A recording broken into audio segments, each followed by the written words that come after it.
Selamat datang di Chemistry, cerita di balik misteri dengan segudang histori. Selasa, 6 Juni 2006 adalah hari yang sangat menyedihkan dari sebuah acara televisi yaitu Jejak Petualang. Salah satu kru yang bernama Bagus Dwi bekerja sebagai kameramen pada saat itu di pedalaman Papua telah hilang. Mirisnya, hingga sekarang beliau masih belum diketemukan dan tidak ada kabar dari pihak yang berwenang. Kejadian 17 tahun yang lalu masih membekas diingatan sebagian besar orang terdekat Bagus dan juga sebagian masyarakat yang mengingatnya. Termasuk salah satu presenter Jejak Petualang, Medina Kamil, yang saat kejadian bersama Bagus menuju Papua. Berikut ini kenangan dan kronologi detik-detik kejadian sebelum hilangnya kameramen Jejak Petualang Bagus Dwi di pedalaman Papua.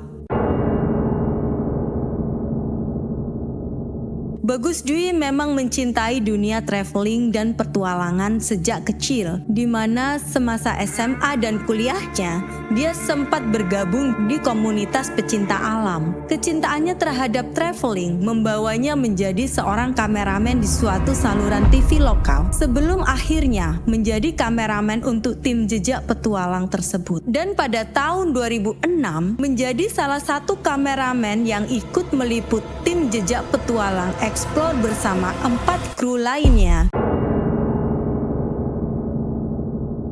Perjalanan dimulai kurang lebih selama 50 hari. Rencananya, tim tersebut akan eksplor beberapa tempat dan suku pedalaman yang ada di Papua. Setelah lebih sebulan, mereka menjadwalkan untuk mengunjungi Timika setelah mendatangi suku Asmat. Tim Jejak Petualang bersiap untuk menyusuri pedalaman Papua untuk melihat secara langsung kehidupan suku Karo Waicita dan suku Asmat. Mereka beranggotakan 5 orang, yakni Dodi Johan Jaya sebagai produser, Wendy Muhammad Firman sebagai produser, Bagus Dwi sebagai juru kamera, Budi Kurniawan sebagai juru kamera, dan Medina Kamil sebagai pembawa acaranya. Transportasi yang bisa diakses yaitu jalur air dan jalur udara. Medina mengatakan bahwa pada saat itu pesawat dengan jadwal Timika hanya ada 1 minggu sekali dan itu pun selalu penuh. Tim pun akhirnya setuju untuk melanjutkan perjalanan menggunakan jalur air, yaitu menggunakan longboat 12 meter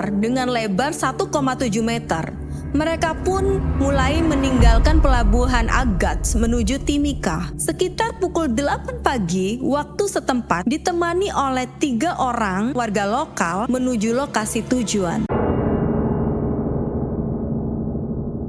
Ombak laut mulai tampak saat meninggalkan pelabuhan Agats, tetapi hal itu tidak mempengaruhi laju longboat yang membelah ombak di depannya. Guncangan hebat mulai mereka rasakan ketika ombak semakin besar. Air laut pun mulai banyak masuk ke longboat mereka. Saat itu kru sibuk mengeluarkan air dari longboat. Ombak besar tiba-tiba menghantam mereka. Air laut memenuhi longboat hingga setengah tubuh. Beberapa saat kemudian, ombak lebih besar menghantam mereka lagi dan menenggelamkan longboatnya. Beruntungnya semua masih aman berada di atas perahu, namun ombak tinggi kembali datang. Sang produser Dodi Johan Jaya mengajak seluruh krunya untuk lompat ke laut dan sebelum ombak kembali menggulung mereka lagi. Saat itu Medina Kamil sang pembawa acara, Doni Johan Jaya produser, Wendy Muhammad Firman selaku asisten produser, dan Budi Kurniawan kameramen melompat dari longboat untuk hindari ombak. Barang berceceran di mana-mana. Semuanya panik mencari barang untuk dijadikan pelampung selain pelampung yang mereka bawa sendiri. Medina yang saat itu dekat dengan dry box langsung bersandar pada dry box yang mengapung di air. Ketiga orang lainnya yang juga melompat akhirnya bisa bersatu bersama Medina untuk mengapung di dry box. Salah satu kru tim Jejak Petualang yang selamat sempat cerita di salah satu wawancaranya. Dia berkata, ketika timbul di permukaan laut, saya lihat longboat sudah terbalik. Seluruh isi longboat bertebaran di laut dan saya sempat lihat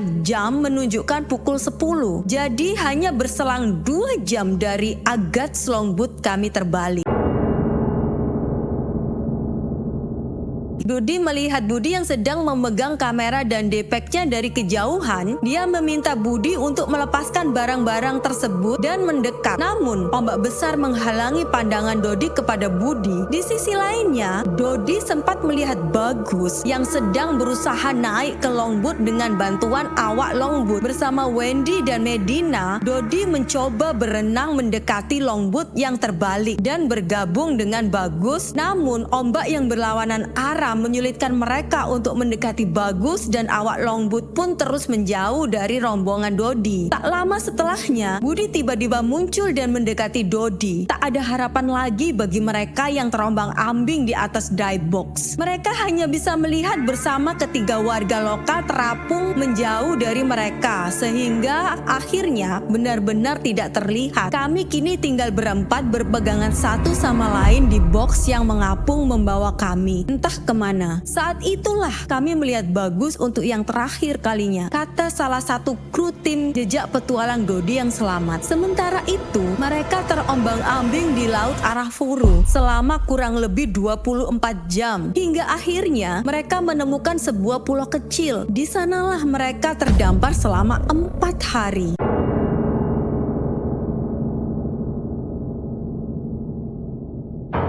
Dalam konferensi pers, Direktur of News and Current Affairs TV7, Bambang Sukartiono, saat itu mengatakan telah kehilangan kontak sejak Selasa pagi. Kami kehilangan kontak Selasa pagi saat mereka dalam perjalanan mengarungi laut dari Agats menuju Timika. Dan selanjutnya ditempuh dalam 11 jam, mereka menumpangi longboat yang diawaki warga lokal bermesin 40 PK, ujarnya. Dikutip dari pemberitaan harian Kompas 10 Juni 2006. Proses pencarian pun dilakukan dari Jayapura. Tim pencari menemukan tim jejak petualang di Pulau 3 pulau yang biasa disinggahi oleh awak longboat menuju Timika ketika cuaca buruk. Pulau 3 adalah pulau tak berpenghuni yang letaknya 3 jam perjalanan dari Agats ke pulau itu. Tim menemukan 12 bungkus kopi susu instan dan 3 bungkus mie instan yang diyakini milik tim jejak petualang. Tim SAR juga menemukan bekas perapian yang susunannya berbeda dengan perapian yang biasa dibuat oleh masyarakat lokal. Proses pencarian dilakukan dari Timika menuju Agats juga belum membuahkan hasil. Bahkan mereka juga tak menemukan tanda-tanda adanya longboat yang tenggelam.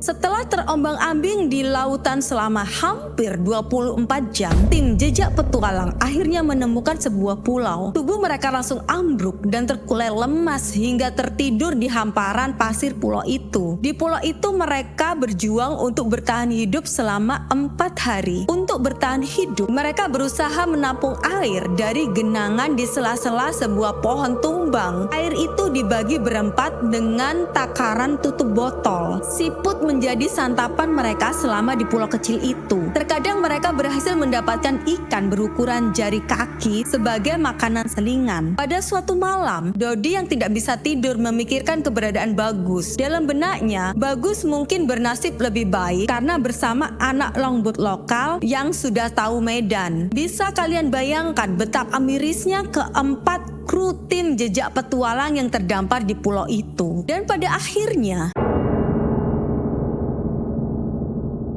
tim SAR akhirnya berhasil menemukan tim jejak petualang yang terdiri dari Dodi, Wendy, Budi, dan Medina. Sayangnya, Bagus bersama 3 awak longboat belum ditemukan oleh tim SAR. Tim jejak petualang kemudian kembali ke Jakarta pada 13 Juni 2006. Namun, upaya pencarian juru kamera Bagus Dwi Wahyu Adi terus dilanjutkan di perairan antara Timika dan Agats. Pencarian dan ketiga orang warga lokal masih berlanjut selama 2 bulan dengan mengerahkan tim SAR, warga lokal dan TNI dalam 2 bulan tersebut dengan berbagai cara dilakukan untuk menemukan Bagus, termasuk menggunakan ilmu spiritual. Medina mengatakan bahwa mereka sempat menggunakan jasa dukun untuk menemukan Bagus, namun dukun tersebut memprediksikan bahwa tubuh Bagus tidak akan bisa kembali. Terima kasih kepada teman-teman semua. Saya tidak sanggup bicara karena Bagus belum ditemukan, kata kata Dodi tertunduk sedih dalam jumpa pers setibanya di Jakarta. Dikutip dari Harian Kompas 14 Juni 2006, tim SAR dibantu dengan masyarakat adat lokal turut membantu pencarian Bagus dan 3 awak longboat. Disebutkan bahwa kabut ombak besar menjadi tantangan selama proses pencarian. Namun hingga proses pencarian berakhir, bahkan sampai saat ini ketiga orang warga lokal